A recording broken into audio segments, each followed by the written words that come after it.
Mengkudeta Gus Dur rasane kok dikudeta ngomongin. Lho piye to?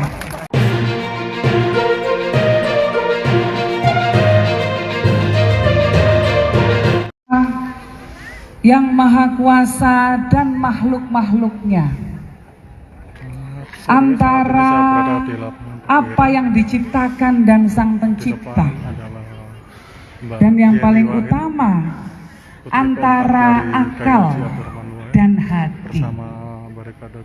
Akal dan hati itu mana yang paling utama? Dalam rangka memperingati hari lahirnya tetap adalah kalbu. Kalbu kita itu adalah hal yang menuntun kita. Kita tahu kalau ada sesuatu yang keliru, walaupun otak kita mungkin mengatakan mencari alasan-alasan, tapi yang namanya kalbu ini gak bisa dibohongi. Nah, Gus Dur ketika memimpin itu memimpin dengan hati untuk masyarakat banyak. Yang dikedepankan oleh Gus Dur selalu kepentingan masyarakat. Gus Dur dituntun oleh kaidah fikih tasyarruful imam ala ra'iyah manutun bil maslahah. Kebijakan seorang pemimpin harus berhubungan langsung dengan kesejahteraan rakyat yang dipimpinnya. Karena itulah rakyat merasakan, masyarakat merasakan kedekatan. Karena kebijakannya Gus Dur bukan untuk menguntungkan diri sendiri, tindakan-tindakannya bukan untuk diri sendiri, tapi untuk kepentingan masyarakat banyak. Itulah yang membuat kemudian ada Rosonya itu tetap ada, tetap melekat. Hati kita bertaut, walaupun mungkin gak kenal secara pribadi. Jenengan kenal kula dekat tidak? Kira-kira jenengku lengkap mawon jenengan belum tentu tahu loh. Nah, tapi kita semua disatukan oleh perasaan keterikatan karena kecintaan kita pada Kiai Haji Abdurrahman Wahid dan para leluhur-leluhur di atasnya. Nggih napa nggih? Kinten-kinten nek kula teng mriki niki dudu anake Gus Dur paling ya ora disalami. Kinten-kinten nek jenengan teng mriki niki sanes menghadiri acara ini, kula nggih wis liwat wae. Nggih to? Saya pikir peziarah. Tapi ziarah memang banyak. Nah, kalau disalami semua ya sengkleh tangane lah ngoten to. Nah, ora disopo ya paling ya ngono tok matuk-matuk tok ngoten. Tapi karena kita semua diikat oleh hati, diikat oleh perasaan, diikat oleh kecintaan, yo mandek rene yo nyopo. Ngoten. Jadi hati ini sangat penting, tidak boleh dilupakan dalam melangkah menjalani kehidupan, dalam setiap tindakan kita. Apalagi sekarang di zaman masyarakat yang semuanya serba membingungkan. Sakniki ada banyak yang namanya disrupsi. Nopo to niku disrupsi? Perubahan dalam masyarakat kita yang bikin bingung. Sing salah kadang-kadang ketoke bener, sing bener ketoke salah. Nggih. Mengkudeta Gus Dur rasane kok dikudeta ngomongin. Lho piye to? Nek contoh-contohe nggih. Ora usah diomongne iku sapa. Wis padha ngerti kabeh. Tapi ngeten. Ora apa-apa nek arep bejuk terus ora apa-apa. Apa yang kita lakukan?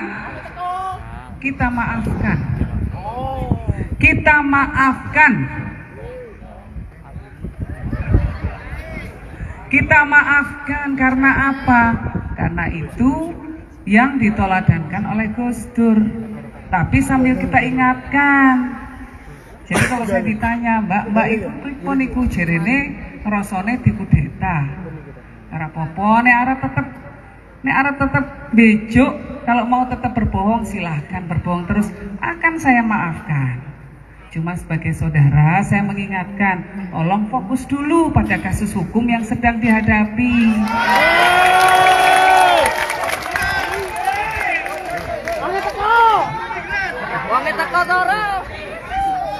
Itu, tapi kewajiban kita memaafkan sesama saudara kita. Ngaten nggih? Nah itu.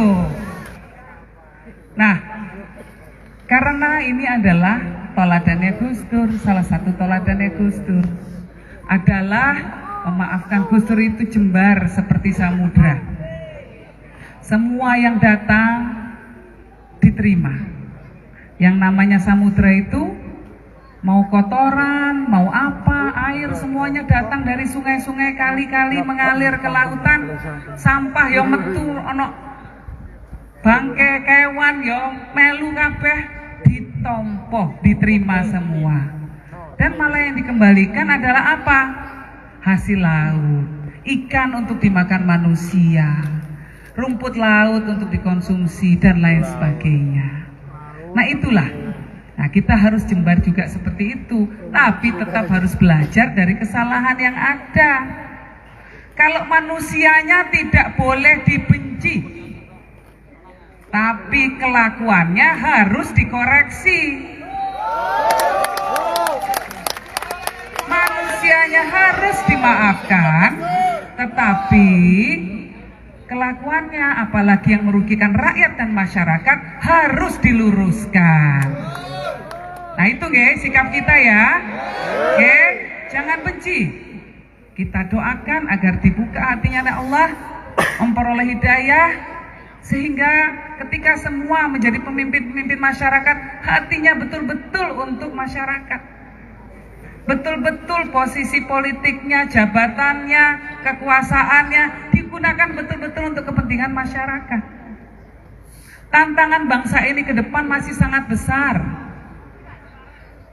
Indonesia ini dikatakan akan menjadi negara kekuatan ekonomi keempat terbesar di dunia tahun 2045 nanti. Tahun 2045 nanti mangke diprediksi oleh sebuah lembaga namanya PricewaterhouseCoopers. Ya, bisa nerok ora? Jerene barikade Gus Dur pinter basa Inggris kabeh.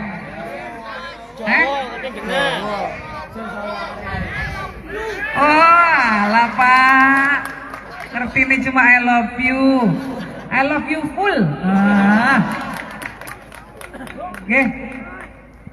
Nah, tahun 2045 nanti Indonesia akan mencapai masa keemasan kita.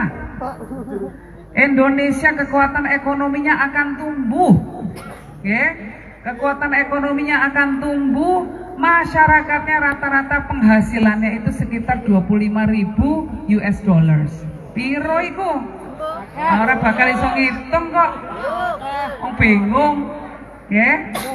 Itu kira-kira sekitar 350 juta rupiah per orang penghasilannya masyarakat. Allahumma amin. Seneng gak kalau penghasilan seperti itu? Seneng. Tapi kira-kira putu jenengan, Mbah? Putu niku, nggak apa-apa. Anak kita, cucu kita hidupnya akan lebih sejahtera. Lah kalau punya anak nanti sugih, punya uang banyak, bapaknya sama ibunya bisa dibelikan tiket untuk haji dan umroh. Senang. Nah tapi 2045 kalau Indonesia mau mencapai masa keemasan, itu harus mampu meletakkan fondasi untuk perekonomian yang kuat. Ya, salah satunya adalah persiapan manusianya. Manusianya harus dibekali dengan kemampuan skill. kemampuan bekerja yang baik sehingga bisa mencari kerja dengan pendapatan yang tinggi. Itu harus difasilitasi. Ini contohnya. Lalu kemudian negarane kudu aman, tentrem supaya bisa sejahtera. Nggak ada konflik, nggak ada benturan di masyarakat, nggak ada polarisasi mergo siji nyoblos opo, ora kekancan maneh, ora ono iku. Nggih? Tidak ada lagi orang kemudian baku hantam, tukaran dewe sampai gelut fisik. Karena kalau sampai itu terjadi, negara kita nggak bisa membangun. Kalau sampai nggak bisa bangun, nggak bisa mencapai mimpi Indonesia emas. Anak ora sido sugih, bapak ambek ibu ora sido lunga kaji. Lak ngoten. Nah, untuk mencegah konflik yang diajarkan Gus Dur adalah kita saling menghormati satu sama lainnya. Lah Gus Dur itu gak sembarangan. Sing jenenge melindungi kelompok non muslim, apa toh? Mungkin pada bertanya seperti itu. Yo iki, lah nek kabeh antara yang muslim sama non muslim tukaran, kira-kira negarane aman apa mboten? Mboten. Jenengan bayangkan kalau di desa, teng kampung jenengan. Teng kampung jenengan antara penduduk daerah kulon, nggih, kalian etan tukaran terus. Mergo sing siji agamane Islam, siji agamane selain Islam. Tukaran terus. Kira-kira toko-toko iso buka napa mboten? Warung-warung iso dodolan napa mboten? Mboten, wedi kabeh. Nah, untuk tingkat desa saja susah untuk ekonomi yang maju, apalagi kalau negaranya gontok-gontokan. Ini loh kenapa Gus Dur selalu mengajarkan kita untuk saling mengasihi satu sama lain, mengayomi satu sama lain walaupun berbeda keyakinan. Bukannya tanpa dasar, karena untuk menciptakan rasa aman dan nyaman. Dan langkah-langkahnya Gus Dur itu, dulu kan Gus Durnya pertama kali nyambangi teman-teman Nasrani, wah dihujat. Sekali-sekalinya nyambangi teman-teman Hindu dan Buddha, weh dilok-lok nih. Tapi jenengan semerap boten sak menika, apa yang dilakukan Gus Dur itu malah dicontoh sama banyak negara lain di dunia.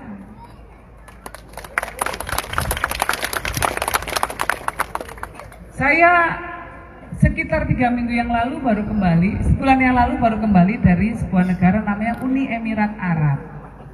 Di negara Uni Emirat Arab, negara Emirat Arab ini, okay, tiang-tiangnya nggih Arab sedanten. Damel bajunya baju tuk, baju dawa niku lho, baju gamis. Nek kita ngomongnya baju gamis. Okay. Nah, tapi di sana ada Kementerian Toleransi. Nah, sampai seperti itu. Karena untuk memastikan bahwa non-muslim yang ada di sana bisa beribadah dengan tenang. Loh, Gus Dur ini sudah 30 tahun yang lalu melakukan itu. Artinya kita sudah lebih dulu maju. Di sana baru dibentuk Kementerian Toleransi. Menterinya namanya Syekh Nahyan bin Nahyan. Saya kebetulan kenal beliau, itu pamannya presiden yang sekarang, Presiden Emirat. Loh, sing koyo ngene iki lho, negara-negara liya ini baru melakukan, kita sudah jauh lebih dahulu. Umat Islam Indonesia sudah lebih dahulu diajak Gus Dur untuk mengayomi sesama. Jadi umat Islam Indonesia ini sejatinya lebih hebat, sangat-sangat hebat. Ini contoh paling jelas ya yang dilakukan oleh Gus Dur, yang kemudian ternyata menjadi tren dunia. Jadi jenengan ini boten kleru. kalau punya kecintaan terhadap Gus Dur. Karena apa yang dilakukan Gus Dur itu jauh ke depan. Nggih. Semerap saderenge kedaden. Bangsa kita membutuhkan itu. Nah, ke depan kita akan menghadapi pemilihan presiden.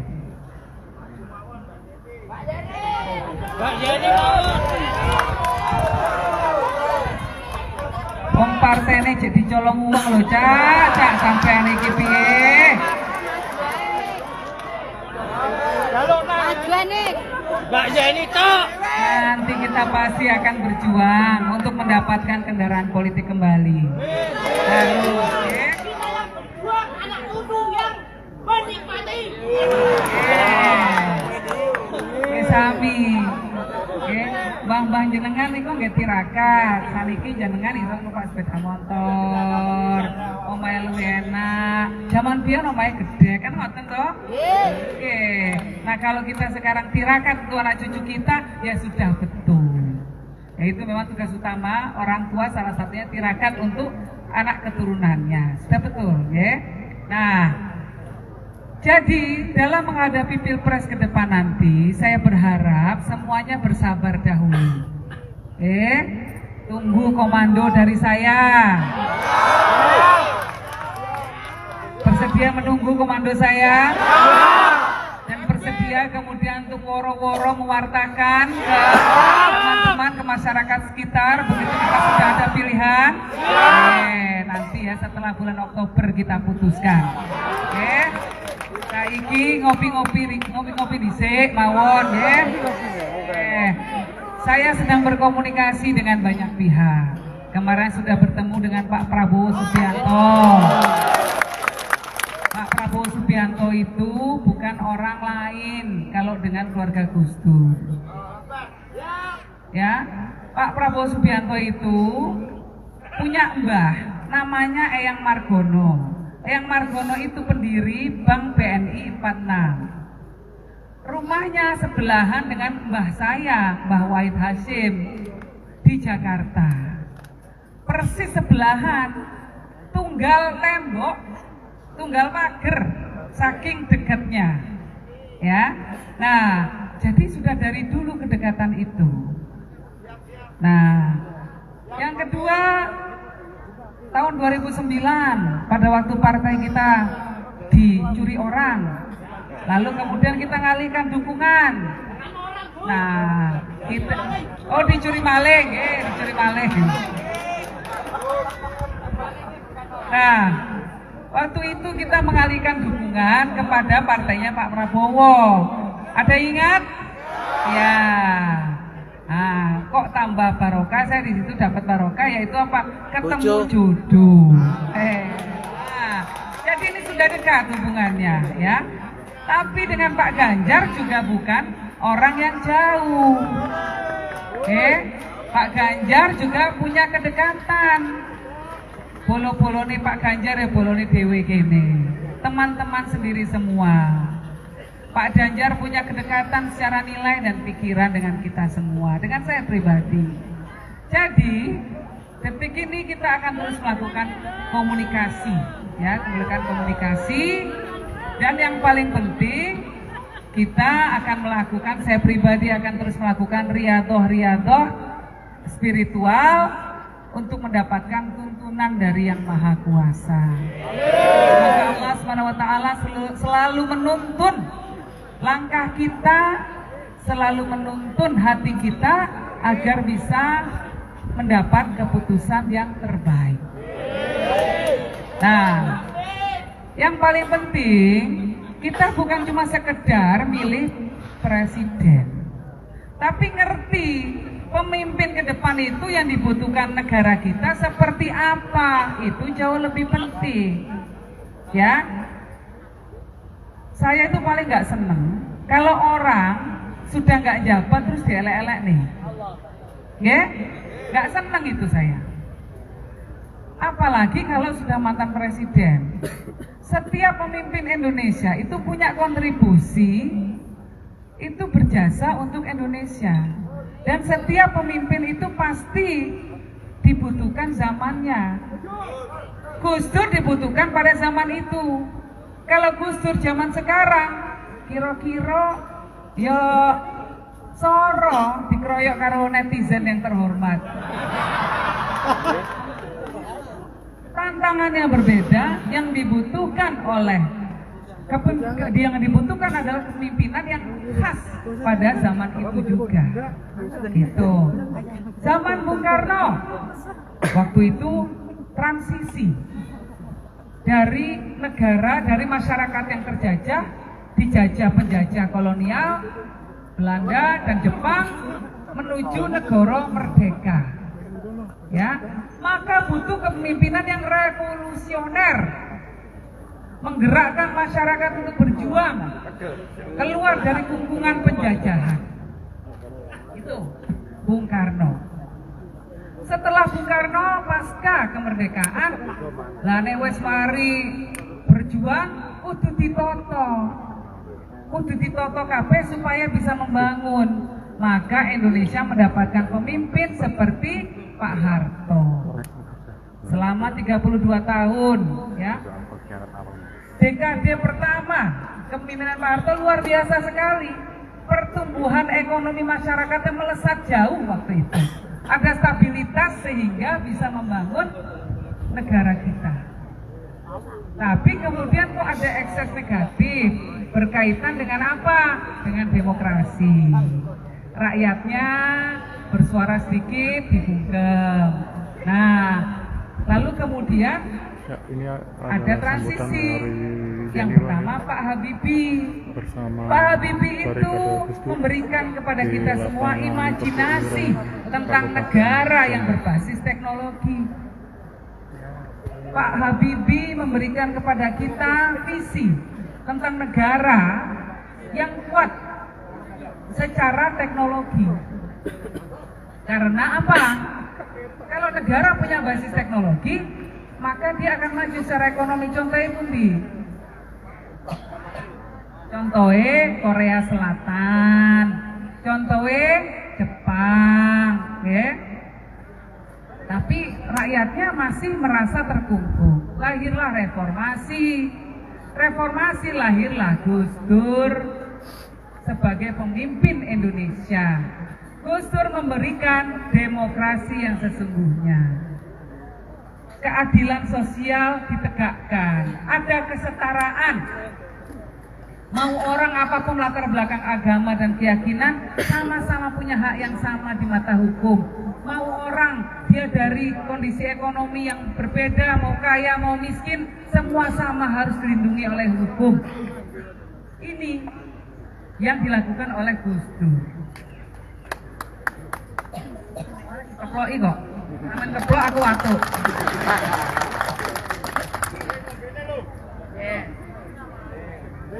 Itu.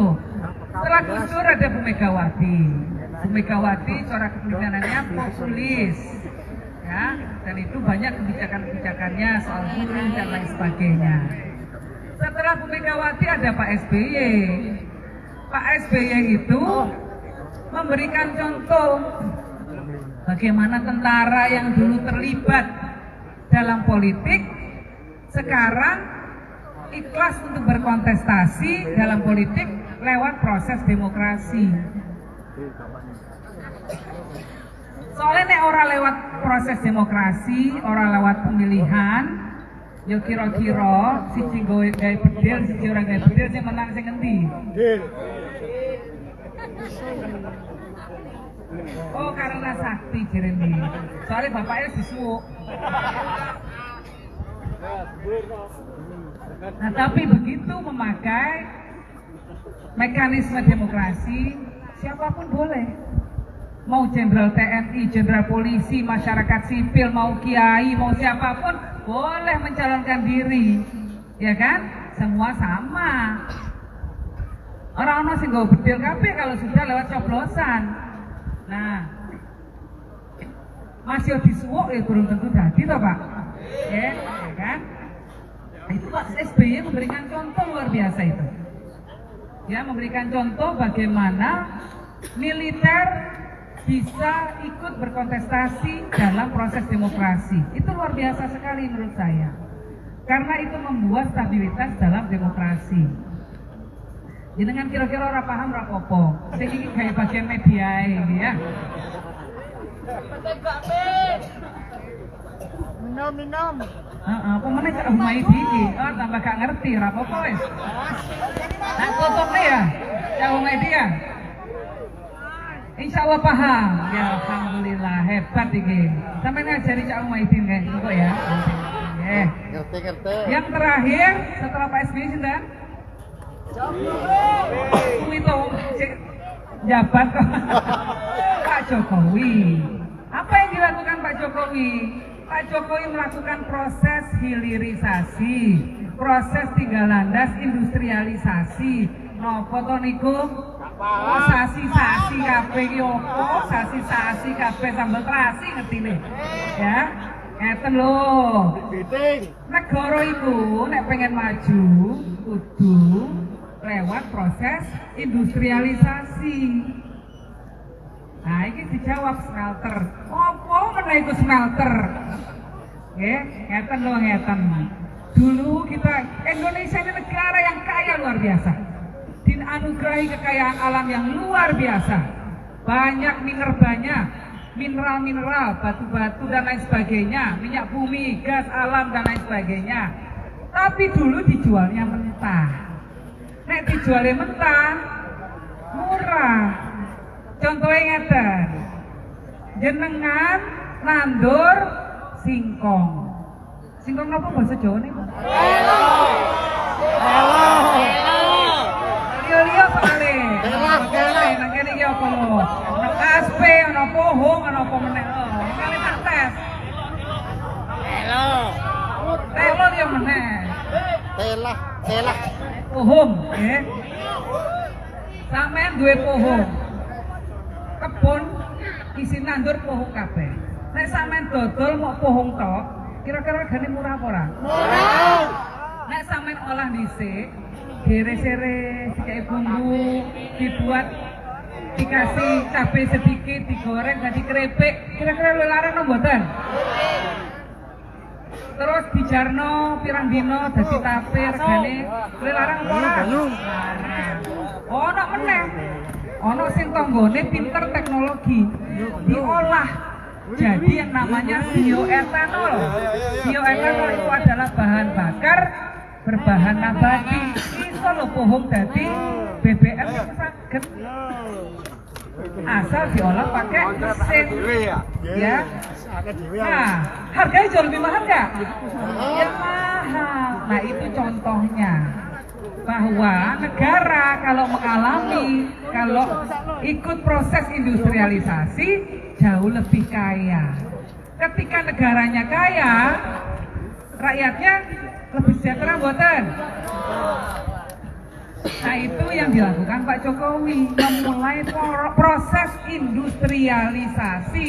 Jadi gak mau dodolan pohong mentah mawon, tidak dodolan nikel mentah saja, tapi juga jualan barang-barang olahan. Kalau sudah barang olahan, ada yang namanya nilai tambah. Napa niku? Nilai tambah. Bahasa Inggrisnya niku added value. Ayo coba, napa? Added value ya. Nah, halo, dimulai terus. Ya, tak tes nih bahasa Inggrisnya nggih. Iki biasanya aku gelek ngetes wong iki nek ngetes bahasa Inggris. Bahasa Inggrisnya lawang itu apa? Door. Bahasa Inggrisnya Pak, tuh bahasa Indonesia nih Pak. Wah, ini kakek disuwuk bapaknya katanya. Bahasa Inggrisnya pintu apa? Door. Lalu bahasa Inggrisnya buka pintu. Open the door 100 sampean. Nah. Nek bahasa Inggrisnya kunci kira buka lawang apa Pak? Gedor. Apa Pak kira-kira Pak? Apa Pak? Gedor. Hah? Nah, tak kandhani nggih. konceku keri ora iso buka lawang, iku bahasa Inggrisnya gedor-gedor.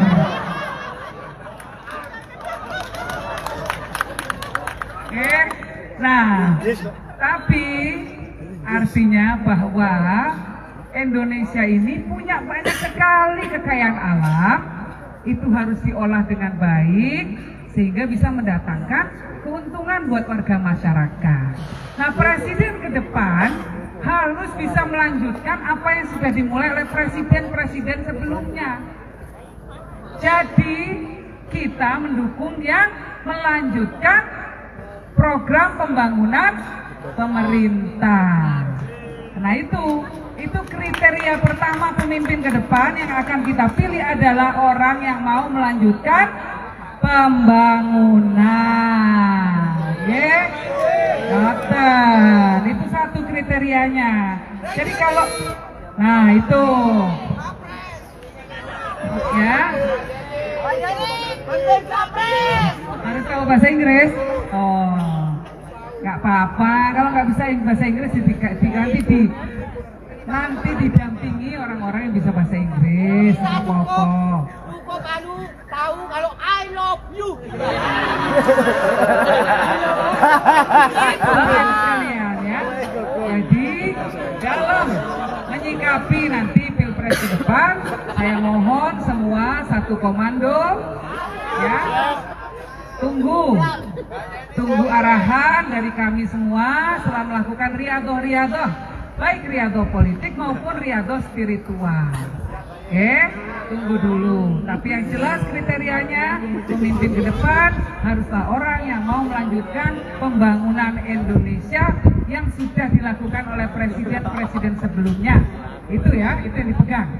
Oke, nah itu. Jadi itu ini kayaknya sudah mulai sore. Oke. Tapi saya berharap bahwa kita semua ini di sini ini tetap nunggu komando, tapi disatukan oleh hati. Tadi saya sudah menembah lagu Roso Pangroso tadi, itu untuk mengingatkan kita semua, Roso ini tidak bisa dibohongi. Dan rasa ini, hati kita, perasaan kita, haruslah yang kita jadikan sebagai kunci untuk mengabdi di masyarakat. Tuntunan jenengan sekalian ini berorganisasi untuk apa sih? Jenengan sekalian ini berpolitik untuk apa sih? Maslahatul umat. Betul. Nah, kita bisa merasakan masyarakat kita masih susah, masih banyak stunting, garis kemiskinannya juga masih besar. Ini semua harus kita perjuangkan. Ini yang dulu diperjuangkan oleh Gus Dur. Gus Dur itu keliru disalahpahami, katanya Gus Dur membela minoritas. Keliru. Gus Dur itu bukan membela minoritas. Gus Dur itu adalah membela orang-orang yang terdolimi. Mau dari minoritas, mau dari mayoritas, kalau sudah didolimi akan dibela oleh Gus Dur. Nah, saya harap panjenengan sekalian bisa menjadi penerus perjuangan Gus Dur ke depan. Kalau ada ketidakadilan di masyarakat, maka kita harus memperjuangkan agar bisa kita luruskan kembali. Ya, kalau bisa bilisan bagus. Kalau tidak bisa minimal didoakan. Tapi ada niat dan kita tahu hati kita ini kita jaga. Tapi jangan yang salah lalu kita cari pembenarannya, yang benar malah disalahkan. Saya ingin mengucapkan selamat pada jenengan sekalian. Kenapa? Jenengan sekalian ini orang-orang istimewa. Orang-orang yang hidupnya dituntun oleh Roso antara kebenaran, kebatilan, dan kebenaran bisa membedakan. Gak ikut-ikut kelompok yang hanya ingin berkuasa politik. Jenengan bersedia untuk menahan godaan, mau jadi caleg lah, mau jadi apa, mau dapat posisi dan lain sebagainya, ikut sana. Ya, jenengan bersedia ngempet itu semua karena ingin tetap membela Gus Dur. Saya mendoakan agar Allah Subhanahu wa taala senantiasa memberikan barokah yang berlimpah kepada kalian sebagai balasan atas kesetiaan yang telah diberikan kepada Gus Dur.